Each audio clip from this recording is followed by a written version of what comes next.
El galeón es un tipo de barco extraordinario que nace específicamente como respuesta a grandes retos de una nueva época, un nuevo mundo de la navegación. Es un navío que tiene una gran capacidad de carga, es un navío que tiene las bordas altas para afrontar los mares peligrosos, los mares atlánticos, los océanos. Es un navío además que tiene la capacidad de llevar cañones, de estar muy artillado para defenderse de la codicia de las naciones enemigas, de los piratas, de los corsarios que ambicionaban las grandes riquezas que transportaba. Los galeones son fruto de la evolución de la navegación para responder a nuevas circunstancias históricas. A mediados del siglo XV, las naves habían evolucionado poco desde los tiempos de Grecia y Roma. ¿Cómo modifica la arquitectura naval, la construcción naval, la época de los descubrimientos? El descubrimiento de América, en principio, eran naves ligeras, las de descubrimiento, rápidas y veloces. Pero cuando empiezan a ya hacerse unos viajes y una ruta, empiezan a ir cargadas de mercancías, y sobre todo cuando se descubre la plata de Potosí, de Pachuca y de Guanajuato, pues los navíos españoles son una pieza codiciada para las otras naciones. Entonces los galeones surgen como respuesta a esta necesidad defensiva de las armadas. Los galeones se puede decir que son las naves que nacen ligadas a la carrera de India, su origen es español. Se habla de galeones de todos los países, pero cada uno tiene unas características diferentes. Los galeones españoles no son de ataque como los ingleses, que eran rápidos y ligeros para atacar y huir, sino que son defensivos. Ah, porque llevan un tesoro que hay que defender. Hay que defender, sí. Los galeones españoles normalmente repelían los ataques, ellos no atacaban. Pero tan invencibles no eran, porque creo que nos quitaron varios los ingleses, ¿no? Bueno, la construcción naval española siempre ha sido muy buena. Casi todos los naufragios han sido debidos a mal tiempo y a tempestades.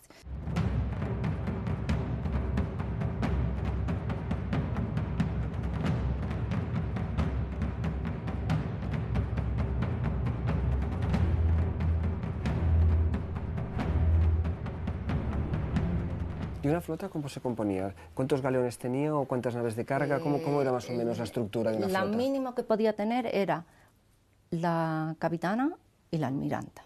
O sea, la tendría, luego se establece primero 2, luego 6, y luego dependía del número de las flotas. Podía ir varios galeones. La capitana iba en vanguardia y el resto de los galeones se ponía a barlovento, protegiendo el convoy de las naves mercantes que quedan en medio. Las naves mercantes también iban armadas y viajaban en conserva, que quiere decir que tenían que ir todas juntas, que era como se denominaba entonces. El concepto del galeón de las Filipinas, el famoso galeón de Manila, ¿eso cómo era? ¿Qué era exactamente eso que era tan codiciado por los piratas? Era el único que tenía permiso para hacer el comercio entre Oriente y Acapulco, y México. Entonces traía todas las mercancías de Oriente y volvía en el tornaviaje con la plata mexicana.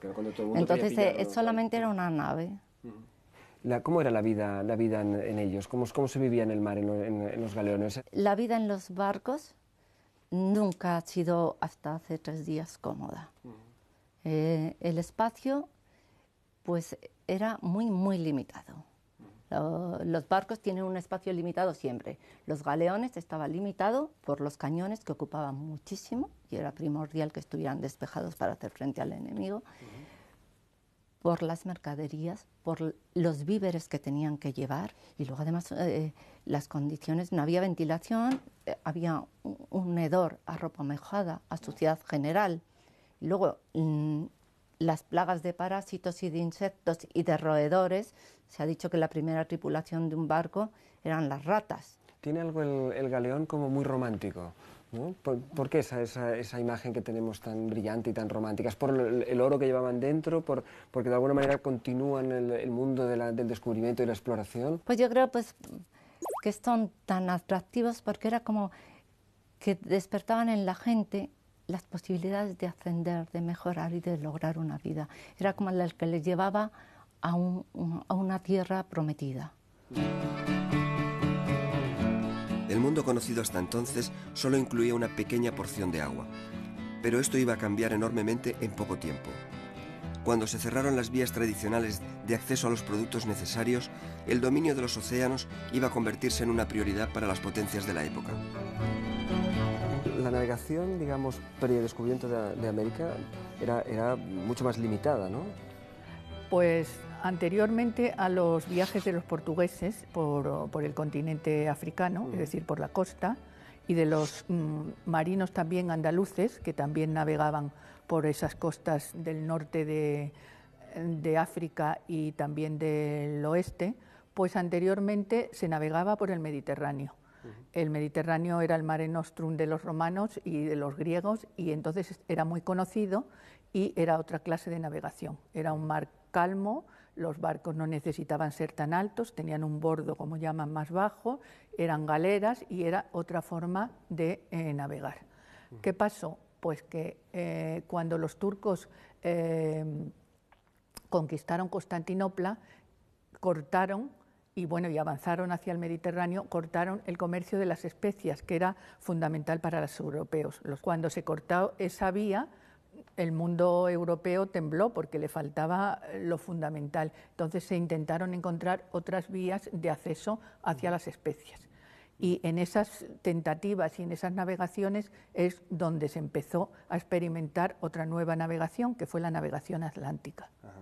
Con un tipo de navío que ya no es el navío bajo mediterráneo, sino es este gran navío que apunta ya hacia el galeón, ¿no? Sí, poco a poco fue evolucionando, las galeras fueron evolucionando, los barcos subieron dijéramos, el bordo para el tema de las olas y de todos los problemas atlánticos y de las corrientes atlánticas, y de ahí empezó otra navegación, la navegación atlántica, con una serie de problemas para establecer la latitud y la longitud, porque tenemos que tener en cuenta que en el Mediterráneo no perdían nunca de vista la costa, navegaban de acuerdo a referencias geográficas, era un mar muy trillado, con muchas referencias ya escritas en los portulanos, los cuadernos portulanos, y aquí se encontraron que era un mar desconocido, que no tenían referencias de nada, y empezaron a desarrollar la navegación astronómica muy lentamente.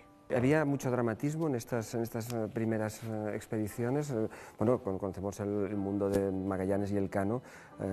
Realmente hay tragedias marítimas en esta época, ¿no? Bueno, es que el viaje de Magallanes y Elcano fue verdaderamente una tragedia, porque salieron 5 barcos a cruzar el estrecho de Magallanes y a seguir hacia la especiería, como los llamaban, y volvió solo uno con 18 personas, con Elcano al mando y la Victoria, que llegó a Sevilla, que eran una especie de cadáveres vivientes los hombres que volvieron. Y en esta época, ¿cómo se navegaba? Estas primeras navegaciones ya hacia el Nuevo Mundo, creo que se organizaban como convoyes, ¿no? Un poco.